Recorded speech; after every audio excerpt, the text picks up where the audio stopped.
Exodus 7. Aaron's staff becomes a serpent. Then the Lord said to Moses, "Pay close attention to this.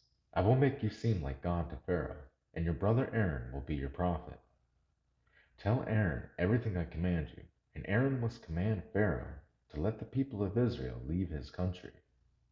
But I will make Pharaoh's heart stubborn so I can multiply my miraculous signs and wonders in the land of Egypt. Even then, Pharaoh will refuse to listen to you, so I will bring down my fist on Egypt. Then I will rescue my forces, my people, the Israelites, from the land of Egypt with great acts of judgment. When I raise my powerful hand and bring out the Israelites, the Egyptians will know that I am the Lord." So Moses and Aaron did just as the Lord had commanded them. Moses was 80 years old, and Aaron was 83 when they made their demands to Pharaoh. Then the Lord said to Moses and Aaron, "Pharaoh will demand, 'Show me a miracle.' When he does this, say to Aaron, 'Take your staff and throw it down in front of Pharaoh, and it will become a serpent.'" So Moses and Aaron went to Pharaoh and did what the Lord had commanded them. Aaron threw down his staff before Pharaoh and his officials, and it became a serpent. Then Pharaoh called in his own wise men and sorcerers, and these Egyptian magicians did the same thing with their magic. They threw down their staffs, which also became serpents. But then Aaron's staff swallowed up their staffs. Pharaoh's heart, however, remained hard. He still refused to listen, just as the Lord had predicted. A plague of blood. Then the Lord said to Moses, "Pharaoh's heart is stubborn, and he still refuses to let the people go. So go to Pharaoh in the morning as he goes down to the river. Stand on the bank of the Nile and meet him there. Be sure to take along the staff that turned into a snake.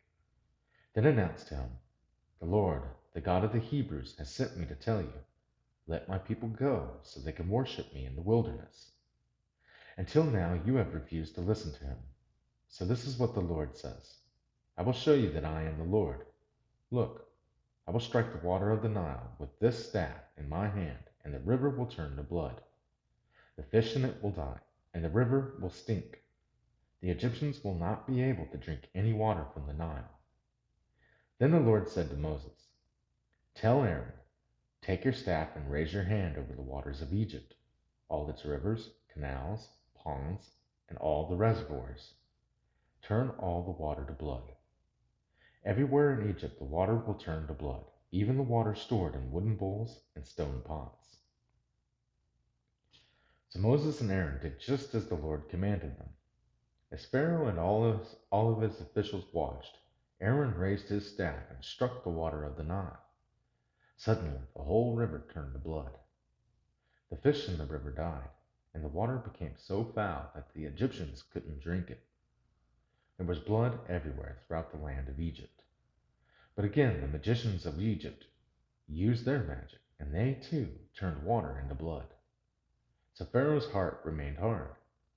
He refused to listen to Moses and Aaron, just as the Lord had predicted. Pharaoh returned to his palace and put the whole thing out of his mind. Then all the Egyptians dug along the river bank to find drinking water, but they couldn't drink the water from the Nile.